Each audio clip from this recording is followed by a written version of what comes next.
All right, how's everybody doing? Getting the camera going here and getting logged in. Excited to have you with me today. Today, we have an amazing topic we're going to be getting into, which is becoming an insider with bank-owned homes. And there's no question, we've got a ton of people that are in pre-foreclosure status. And we're going to get into some numbers here specifically, but I see in the future here, there's going to be some opportunity for bank-owned homes. Right now, it's not a huge opportunity. It's something you should be aware of. It's something you should be coming up on so you're ready to go when this opportunity hits. Because I don't know if you know the definition of luck, but luck is when preparation meets opportunity, right? And so if you're here, you're working on getting prepared so that when the opportunity happens, you're ready for it. And I want to make sure that you're ready when this opportunity happens and you know what to do so you're going to have the best results as possible. And people will say, holy cow, you're lucky. I don't know if you know this, but most overnight success take decades to come about. A great example of that, you've probably seen the Dollar Shave Club. Several years ago, they came out with a YouTube video that everybody thought just went viral automatically. And the reality is that the guy that started that actually started about 10 years earlier. And he went to school, business school. And then after that, he went and got into comedy so he could understand what made people laugh. And then with that, he started putting some videos together. And then with that, he went and pitched a bunch of investors. And they spent a whole bunch of money to make sure this video was going to be amazing. Posted on YouTube, spent some marketing dollars. And all of a sudden it did. But they kind of planned on that because they did a lot of things. It was 10 years in the making. But everybody said, oh, this is an overnight success. And I find that the same with real estate investing. A lot of people say, oh, that guy, man, he just found a property right away. It's like, well, most overnight successes are a decade in the making. So it starts with getting prepared. And that's why this bank insider that we're going to be talking about with bank-owned properties is really important, because I don't know when the moratorium is going to be lifted on government-backed loans, but when it is, I think you're going to see some opportunity there based upon the number of people that are behind on payments that will help you become the investor and find some of these properties. So that's what we're diving into today, is becoming an insider on bank-owned homes. So excited to have you with me today. Let me just get this loaded up and we'll get rocking here. All right, becoming that bank insider. What you are going to learn today. Number one, how many leads you need to find a great deal. This is a question I get asked frequently, is how many doors do I need to knock? How many people I need to talk to? How many meetings do I need to have before I find that great deal? I'm going to deep dive into that.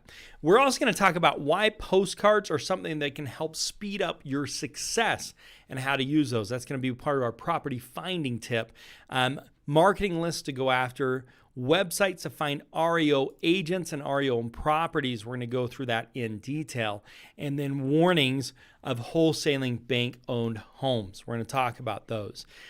For those of you that are new, welcome. Just to give you an idea for our format, we do some intro and some welcome, and then we get into the market and some conditions, and then we do a property finding tip of the week, and then from there we get on our main topic, which today is about REO properties, becoming a bank insider, and then from there we do kind of a wrap up. We're typically anywhere from 30 minutes to an hour, depending upon the subject matter, and we're every single Tuesday at 6 p.m. Eastern time. So thank you for being with us. Those are things we're going to go through today. We talked about, I just went through today's agenda. Oh, I forgot about, there's two things we also do. We do a free t-shirt giveaway every single week. And we also do a free tool of the week, my gift to you guys, to help you in your real estate investing. So this show is for entertainment purposes only. Before making any financial moves, consult a real estate professional, attorney, CPA, or other professionals in that specific subject matter. Everybody's situation is different. There's no one-size-fits-all approach. DHM may receive payments on the show for sponsorships, guests, and forms of books, giveaways, items, discounts, or remunerations. As with anything in life, results come from education, following a system, hard work, determination to follow through until the end. Welcome, welcome. If you haven't already, follow the example of some of those that have and give us your first name and the state you're investing in. I love to know that. I build content around that, and I give some examples about specific states. If you're watching this as a recording, please join us live. The big benefit of being live is you can ask questions. You can type in the chat. For those of you that are with us live, type in the chat what your question is, and I'll answer that. It can be on our subject matter, or even if it's not, I'd be happy to answer it, anything real estate investing related. Okay. Actually, I'll answer anything. And so you're going to want to join us. We got a bunch of welcomes that I need to give out here. Don Murphy from South Carolina. Don, thanks for being with us. Carl Ross from North Carolina is in the house. Thanks for being here, Carl. Gay Linnell from Atlanta.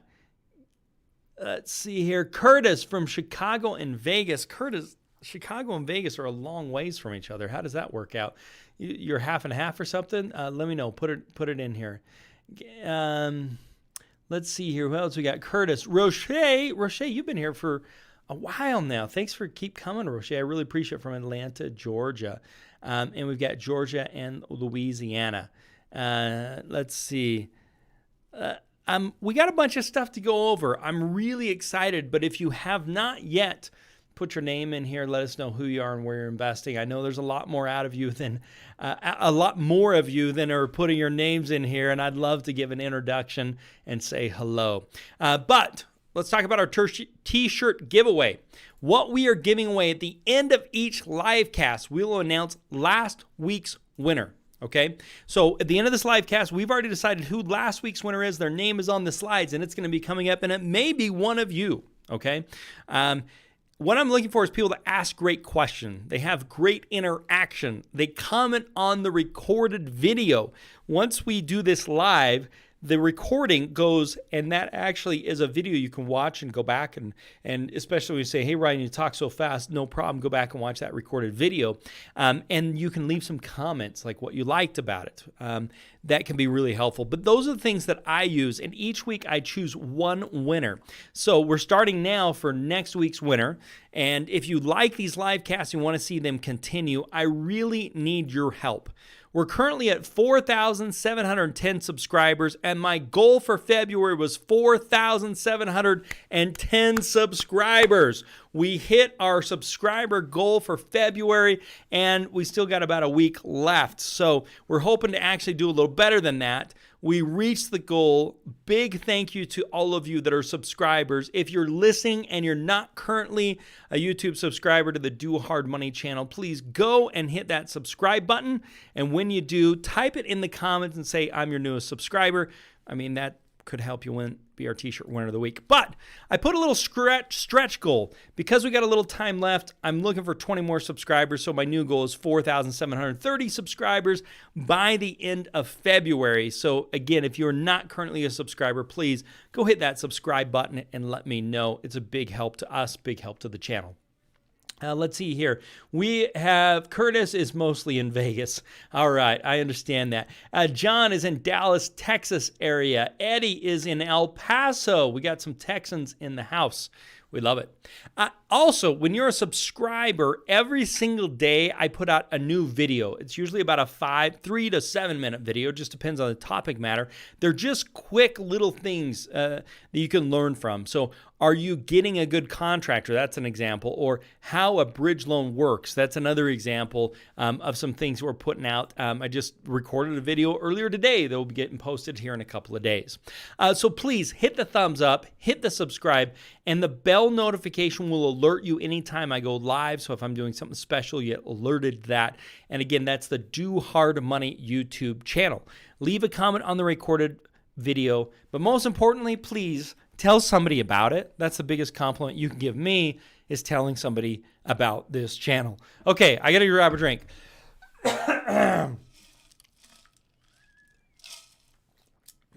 All right. Let's keep rocking here. We love your comments. like we've got here, new subscriber, great information. Please, as you leave comments, it means a lot to me. Also, I talked about a free giveaway. Property value analysis is what we're giving away today. This will be absolutely free. What this helps you do is analyze the value of the property. What you do is you come in, put your area boundaries, you put the subject property, some notes on it. It gives you a place to do as is, FHA, ARV. You put the actual comps. It helps you put a comparison with sold and with active. This scrolls down. I just took a little screenshot. We're going to give you a free copy of that for those that stick around. We'll give you the link on how you can get a free copy of this at the end of today's livecast. Let's see. Chandra is here from North Carolina. Thanks for being with us. Let's jump into this real estate market update. What's happening in the real estate market? What is happening in your area? What questions you have for me that I can hopefully answer for you? Please type it in the comments below so that I can get those going for you. I can get some of those questions answered for you. Okay, real estate. All right, real estate market update. This is why I'm giving this on Becoming a Bank Insider. Right now, there's 2.72 million homes that remain in forbearance. What does forbearance mean? Forbearance means they're behind on payments, but they've worked it out with the bank. Now, the problem is, at some point, they're not going to continue to renew that. At some point, they're going to say, you know what? We now are going to have to let nature take its course, and those that are not able to make the payments, we're going to have to start with a foreclosure. They've given plenty of time. That looks like it's getting extended again, but sometime, I think by the end of this year, we're going to be looking at some of those foreclosures starting to happen. And this doesn't count all these home floods, the housing market at once. Prices driving down, scary would-be homeowners away from purchasing. So let's just be aware of this, right? This is happening. This is a 2.72 million homes remaining in forbearance. This shows you how many there were. It got all the way up to 4.5 million, and we're seeing this starting to trend down a little bit because people are getting things worked out or working on getting their jobs back and that type of stuff. But in the end of this, there are going to be some foreclosures. We want to get ready for this. Realtor.com reports the U.S. luxury market has strong end of 2020, especially in suburban and second home areas. It's interesting to know because typically when you're dealing with a market crash, second home areas typically hit first, condos second, and then you get into single family. High-end homes hit first, and then you get into your regular FHA homes. The hottest 12 housing markets in 2020. I know we got a few Texans from Eddie to who else have we got here from Texas? Eddie's from El Paso. John. I don't know how close you guys are to Houston or to Dallas. Or to Austin, but all three of those were some of the hottest housing markets in 2021 so far. Houston, Texas being number 12, Miami, Florida being number 11, Las Vegas, Nevada being number 10. Who is from Las Vegas? I think it was Eddie.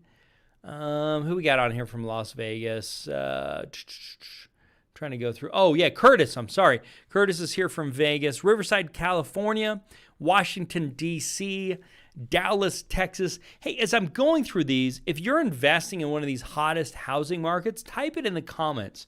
There's some pros to that, and there's some cons to that. So type it in the comments and let me know if you're investing in one of these. Denver, Colorado, Atlanta, Georgia, Tampa, Florida, Nashville, Tennessee, Phoenix, Arizona, and Austin, Texas. And let's talk a little bit about, I think the advantages of this are that you're going to have an easy time selling properties. The disadvantages, you're going to have a harder time finding properties, and that's why we've got to be looking at off-market properties for the most part is what you need to be going after. Okay, Joe, just subscribe. Would love to have that shirt. All right. You know what? I think I messed up. I didn't even show you guys the shirts. What we're giving away, I should have done this earlier. I probably should put a little prompting. So we've got a DHM mask we'll be sending your way. Super nice masks. And we've got the I Made It Through Rehab shirt. We give these out to everybody that does a loan with us. Once they get their rehab done, we send these out. And then the other shirt we have, these are super cool shirts. We have the other one that's I Flippin' Did It shirt. which is also a classic. And with both of them, we sent out a mask as well. So that's the shirt that who wants it? Joe wants to have. So Joe's investing in Chicago and Indiana. Let's see here. Curtis, Houston jumping. All right, Curtis, you're in one of the hottest housing markets of this year. Let's see here. Let's see. Ganell is in Georgia. Curtis, DHM doesn't lend in Nevada. That's true. We don't, Curtis. We used to. We looked into it is probably what I should say. And there's just some technicalities, but we can still help you. And that's why you're here. Eddie, considering investing in Dallas. That's great.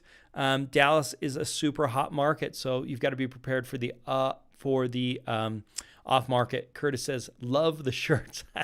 Which one do you like better, Curtis? You like the I made it through rehab or I flippin' did it? Love to know your feedback. And for everybody, let me know which shirt you like better. Which one would you want if you got one?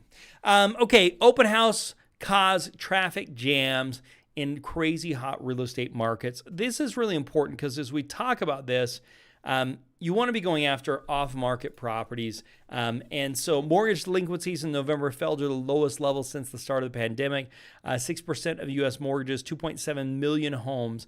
It's going down, as we talked about. But the portion of long-term unemployment also remains troubling, with 4 million who have been actively looking for work for more than 27 weeks. And that's what I'm concerned about as we start dealing with this and the bank-owned properties that are going to be coming up. Okay, Curtis says he loves a I made it through rehab shirt. Yeah, that's awesome. Joe loves both of them, and I flippin' did it. Fantastic. Mortgage delinquency in November fell to the lowest level since the start of the coronavirus pandemic. At some point, these turn into pre-foreclosure buying opportunities. That's what I am talking about. That's why we're talking about bank-owned properties today. National inventory in January decreased by 42.6%. The inventory's newly listed properties declined by 23%, and January's national median listing price was $346,000, up 15.4%. Large metro areas saw about a 10.9% compared to the prior year. It's really interesting. January data, nationally, the typical home spends 76 days on the market, which is 10 days less than it was the year earlier. 2021 foreclosures. Foreclosures will make headlines in 2021, but real estate investors stockpiling crash in hopes of a great recession part 2 will likely be disappointed. And I agree with this, but I still think we're going to see some bank-owned foreclosures. I just don't think we're going to see a huge bust that's going to be going on out there. The Fed and Congress have showed little desire to allow mass wave of evictions and foreclosures, and we should expect more of that from the playbook in 2021. And 2021 foreclosures for real estate investors, that means off-market deals will once again be where most opportunities reside until we start seeing some of these foreclosures actually going through, which I think will be the end of this year. So you want to be prepared for that and know what to do. Housing market gains more value in 2020 than in any year since 2005. After a record-setting year of home sales in 2020, the housing market still shows no signs of cooling off. Housing market stays tight as homeowners stay put. The typical homeowner in 2020 had remained in place for 13 years, which is up slightly. It used to be 12.8 years, and in 2010, it was 8.7 years, according to Redfin.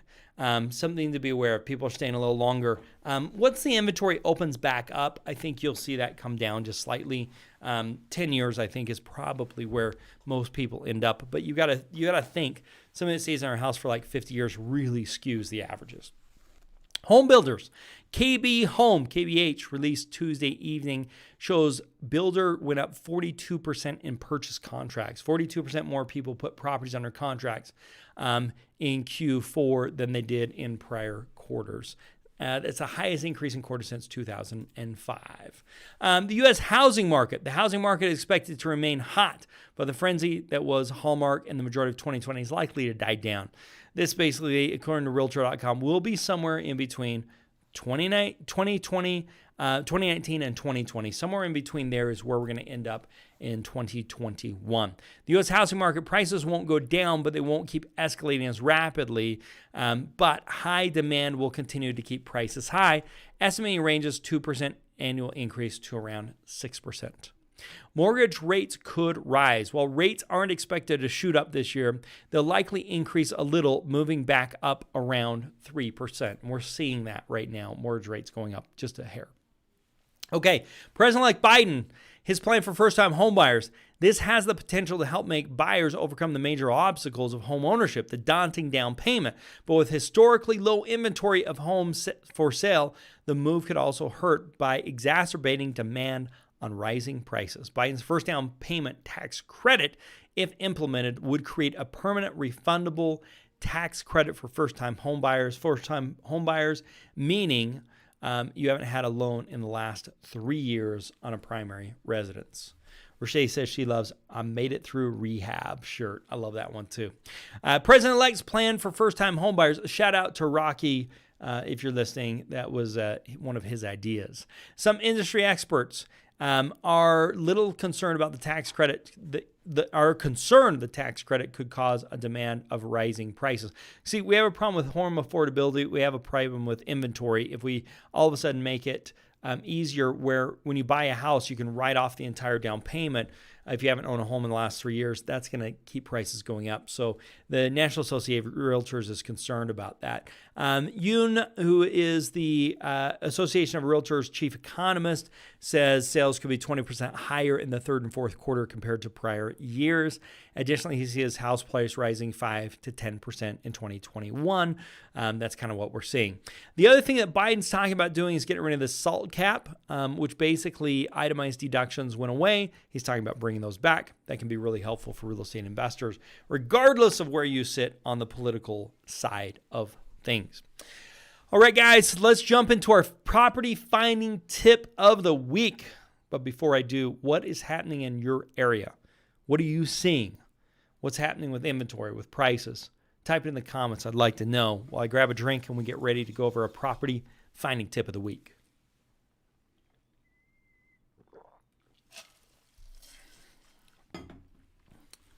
All right.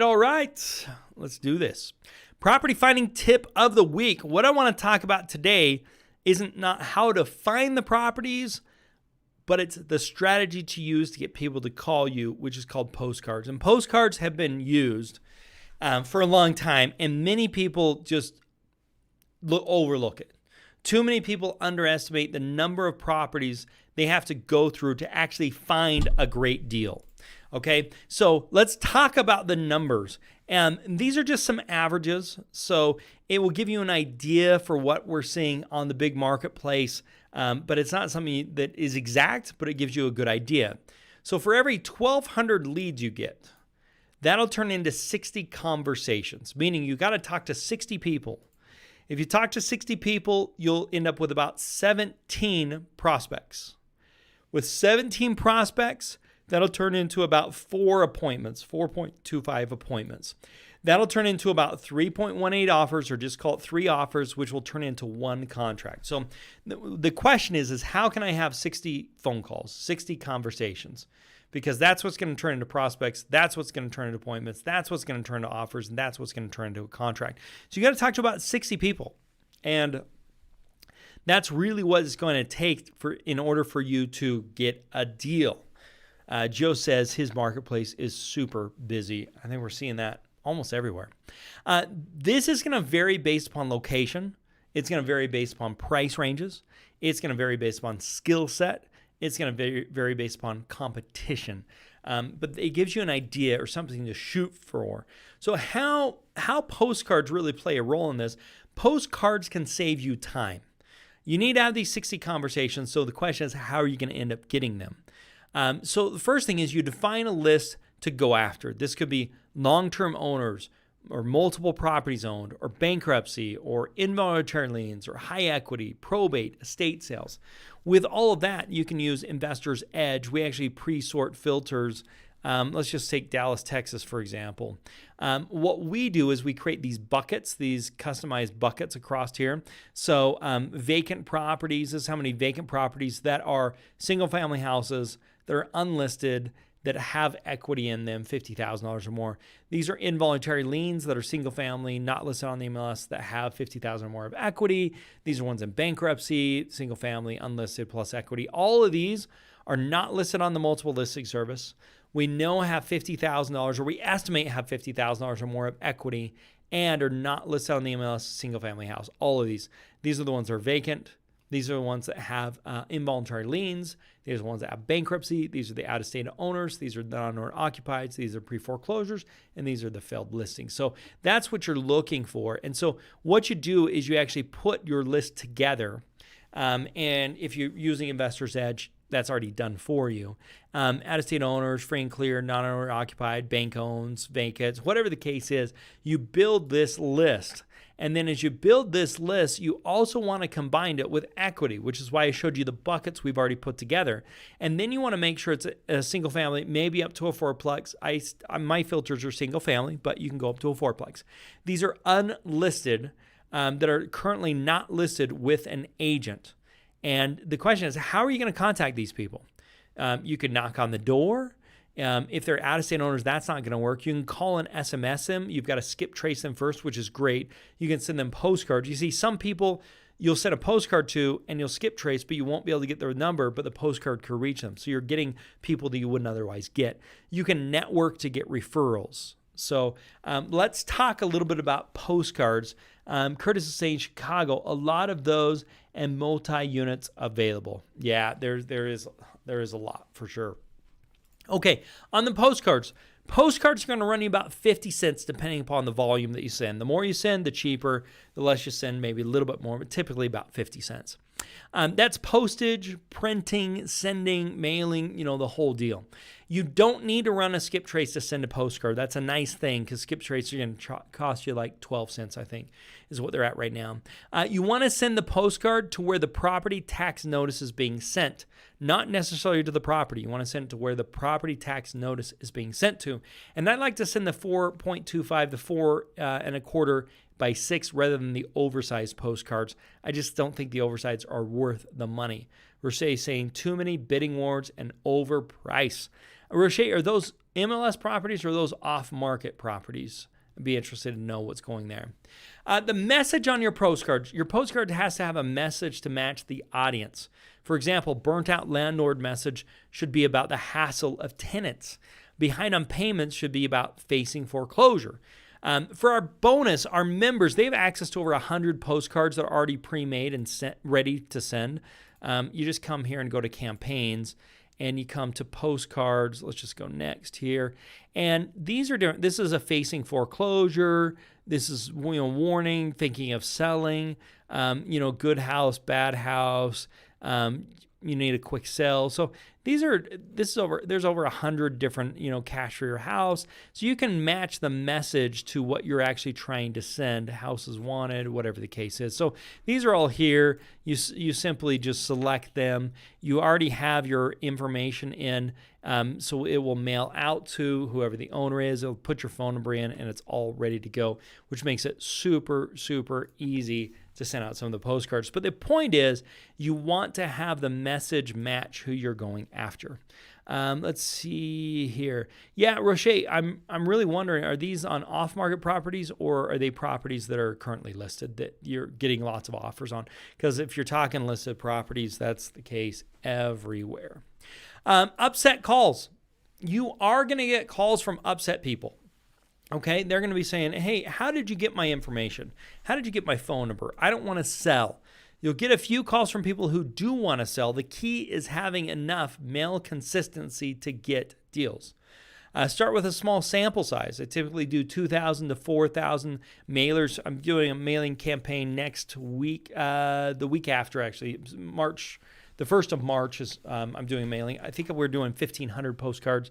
We're testing a little new strategy, and we want to see what results in that. Make sure to answer your phone. If you're going to spend lots of money, make sure you answer your phone. Now, if you're doing voice broadcast, which is a different strategy, you don't want to answer your phone. You want to have a voicemail that it goes to. If you're doing postcards, you want to make sure you're answering your phone. The reason for that is the voice broadcast has lots of upset people, and you have a voicemail that just says, hey, I was calling about your property. If you're interested in selling, I pay all cash. Leave your voicemail. If you're not interested in selling, no need to leave a voicemail. We wish you the best. Have a great day. If you are interested, leave your information. We'll be giving you a call back. So that's what you do with voice broadcast. A little pro tip there for you. But if you're doing postcards, you want to be answering your phone. You're spending a lot of money to do this, so you want to make sure you're answering your phone. Guys, what questions do you have for me about postcards as a finding tip of the week? If you've got some, type in the comments, and then we're going to be deep diving into our Becoming an Insider with Bank-Owned Homes, our main event of the evening. Type it in the comments if you've got questions on postcards, guys.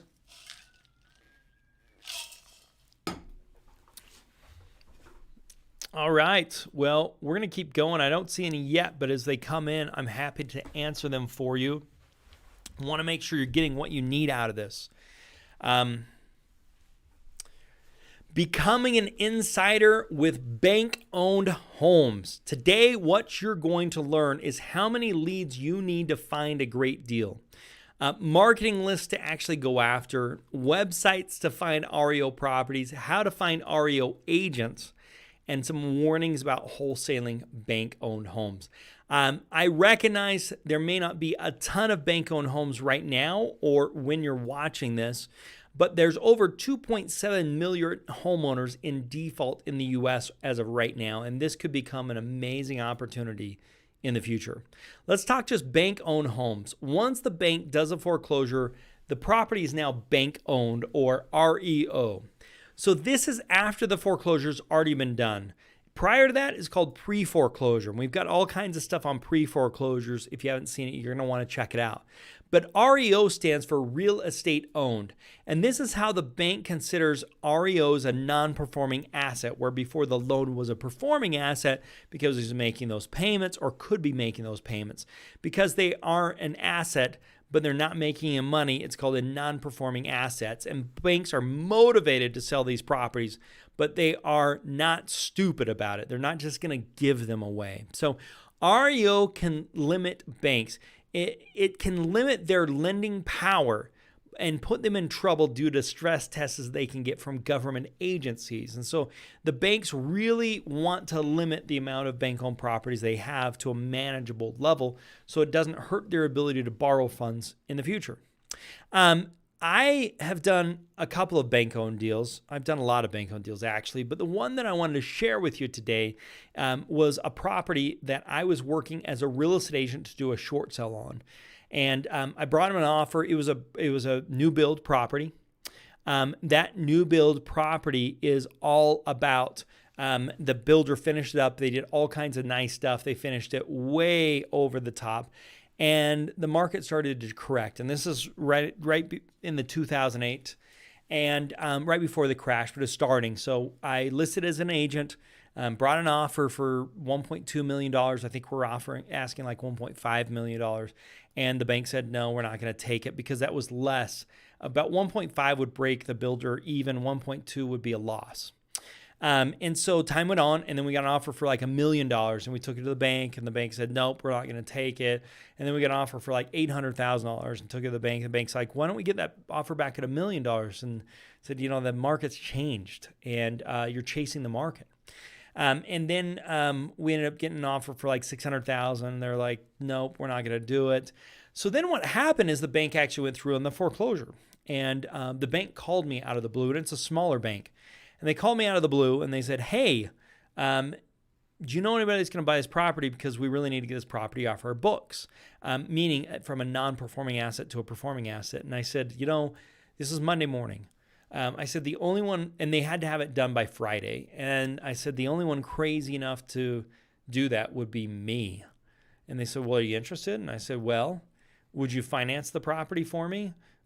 With no money down, and I'd buy it at $500,000. And he came back and said, we'll do $550,000. You put no money down, and we'll finance it at a low interest rate. And I said, that's really interesting. Let me call my wife. So I called my wife and said, hey, honey, I just bought us a brand new house. we need to go look at it. We were living in another house. And so I said, I think you're going to really like this one. So we ended up buying that house, and we closed by Friday, and it got it off their books. Now, they still had the loan, right? It just went from an REO to actually a performing loan. And so I've done lots of those things. I've since sold that house. I bought another house that was a bank-owned property that I currently live in. And this isn't to mention some of the bank-owned properties I've bought as investments. I'm just talking about the ones that I've purchased for myself. So that's really a great way, and some things that you can be doing when it comes to bank-owned properties. So when the bank actually does the foreclosure, the next thing the bank has to do is, if somebody's still living in the property, they have to do an eviction. Now, if there's stuff in the property, they have to do a personal property eviction.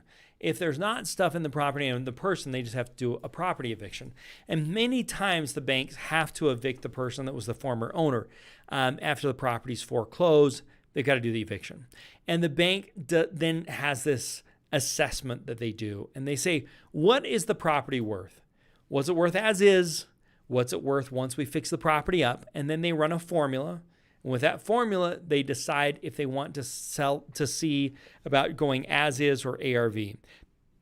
Some banks always fix and flip and always sell as ARV, and some banks want to just sell as is. It's just a question if the owner of the loan wants to dump more money into it, or if they would rather just sell it as is and avoid additional cash calls.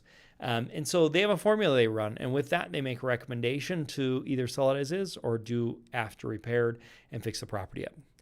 Most banks work with REO agents, and this is an agent that specializes in REO properties, meaning they have a contractors that can do repairs, they can do maintenance on the property for the bank. If it's being sold in as-is condition, banks will do an as-is sale in as-is condition. But don't let this scare you, because every property they sell is in as-is condition. Even if the property's had work done to it, they're doing it as an as-is property. They're not doing it as an ARV property. And so make sure to get a full inspection done if you are doing this as an as-is property, so you're aware of any of the problems that can actually come up if there are any problems like that. REO agents. Let's talk about REO agents. These are agents that get assigned the property long before the home makes it on the market. The REO agent is going to give them some values. The REO agent is going to give them some prices. If they're going to do remodels, this REO agent is typically going to help with contractors. The REO agent is required to give all offers, but sometimes REO agents can help give you a jump start and say, hey, I've got this property, take a look at it, let me know, where they can pass around to their network before others will know about the property. They may get you access to the property before it's actually on the market. They can take an offer to the bank on a deal that they were going to do a fix up and say, I had somebody drive by and they're interested in selling that or buying this as is. Would you consider that? Those are types of things REO agents can do once you form a relationship with them. My current home, I talked about an REO agent let me in early because I knew him.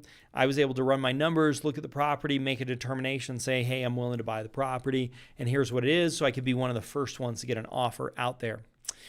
So then the question really just is how do you actually find REO agents? And there are networks, communities of REO agents. So one of the communities is reonetwork.com.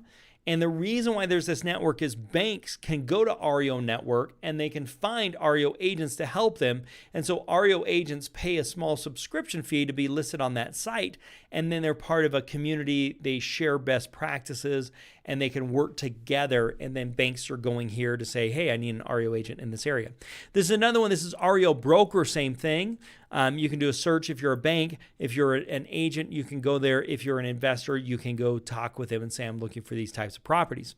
Also, you can go to LinkedIn. On LinkedIn, you're going to find like REO Network, and you're going to find different communities of REO agents. This is another one called REO Pro Network, which is been around since 2008. And there's many others out there, so you can get familiar with all of those. REO Network, they typically give their membership information for free, meaning they tell you who their members are. That's their goal, is to help their agents make more money and get more exposure, especially to the bigger banks. And the reason why agents like working with banks is they get paid a little less than normal. However, they typically get consistent business. They keep getting more and more and more off that one client, so they're usually willing to discount a little bit to make that happen. And you can also market directly to the bank. I have found this not to be the most useful unless it's a small community bank or a small local credit union. If you're trying to call, Bank of America or Chase, JP Morgan Chase, it's probably not going to be the most beneficial. But if you're calling a small local credit union or a smaller local branch, you can get through and have some more success there. But one of the things you've got to realize is banks don't like you to wholesale properties. They look at that as them losing money. If you put it under contract and you can flip it to somebody else and not do any work to the property for $10,000 more, the bank looks at that and says, we should have sold the property for $10,000 more. Now, if you're going to fix the property up and resell it, they're okay with that. They just want to make sure, in most cases, they want you to wait 90 days before you actually close on the resale. It works out pretty well because by the time you buy the property, you fix the property up, you list the property, it's going to take you at least 30 days to fix the property up. It's going to take you 30 days to find a buyer. It's going to take that buyer 30 days. You're already at day 90, day 91. It's not a problem. And not all banks have issues with this. If the bank doesn't have any type of deed restrictions or anything that says you've got to wait the 90 days, then it doesn't apply and you can just resell the property.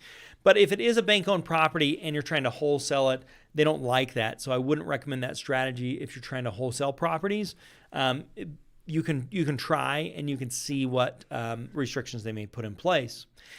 In most cases, they've got this 90-day deed restriction, as we talked about. Another thing, HUD homes, FHA will do HUD foreclosures. They give homeowners the first shot of those, and afterwards they let investors make bids on properties. I think I've only bought one or two HUD homes. One of them is not too far from my office, and I bought it as a HUD home. You got to make a lot of offers because most of those homes get bought up by home buyers, because they get preferential treatment, and then after that it goes to investors. So you've got to be on it because investors get second tier or second look. If you are looking for HUD homes, you want to go to HUDhomestore.com. I know it seems like it's not a real website, but this is the U.S. Department of Housing and Urban Development, which is FHA or HUD. This is their official website, HUDhomestore.com. Check that out. That can help you, and you can see what HUD homes are available in your area and which ones are open to investors right now. This should be a place you're looking on a regular basis for finding some of these properties. Now, let's talk for a minute about making offers to banks. You want to make sure you have a pre-approval letter ready to go, and if you're one of our members, you can actually print those off on your own without even having to call us. Banks want to make sure that you're ready to go with the loan. They don't want to be messing around. That's one of the first things is like, hey, is this guy legit? Is he ready to go? Are we going to have any problems? That's what they're going to be looking for. And right now, due to the memorandum, there are very few bank-owned homes, but that can drastically change in the future. So you should always be aware of what's on the market and be willing to start making offers on that. All right, guys, we got a bunch of comments here. I want to go. Somebody just called me, so I'm looking to assume the loan. Yeah, assumptions are a little different than doing subject twos. Assumption is usually have to credit qualify to assume the loan. You probably are more looking to do, and that the bank has to approve that. You're probably more looking to do what's called subject to, where you buy the loan subject to the existing loan mortgage. I've got a whole live cast that we did on that, Wayne. Check it out. It's on YouTube. That can help you out. If you have some more questions on that, let me know.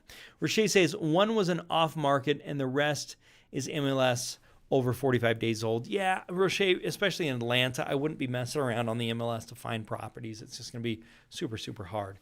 How do you send postcards to business owners? So basically, whether they're a business owner or whether they're not, let's just go back to like Dallas, Texas here.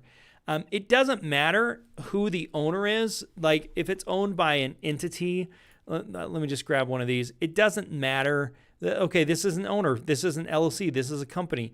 This is the mailing address for the owner of this property. So 6848, the mailing address is Dragon Street. Okay, so it's just right here. So the way you get it is the tax information wherever the county is sending the tax bill to is the mailing address you want to be going to. So if the tax bill is being sent to the same address as the property, that's typically an owner occupied.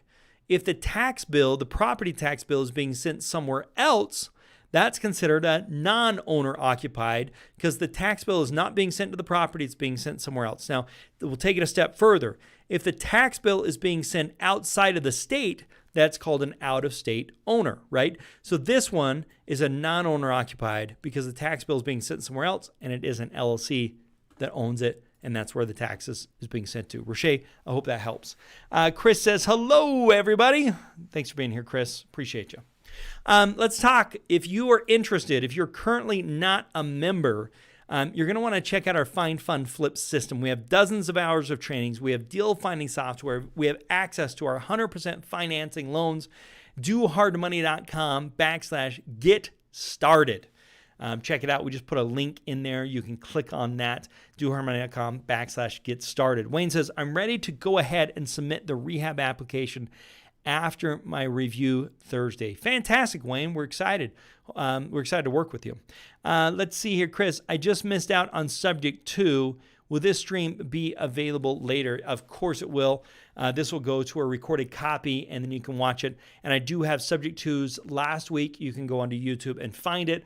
And Chris, if you're not a subscriber, hit the subscribe button, and it'll make it easier for you to find everything and know about our new ones. Okay, guys. I promise this. This is our property value analysis. If you want to get a copy of this, go to dohardmoney.com/livecast-PVA for property value analysis. Again, dohardmoney.com/livecast-PVA. We'll put that in comments as well, and you can download your free copy of this to help you in valuing your properties, which is one of the biggest things you've got to do as a real estate investor. If you haven't already, hit that thumbs up button, hit the subscribe button, leave a comment, tell somebody else about it. That's how we help grow this channel. It means a lot to me to see and help people have success.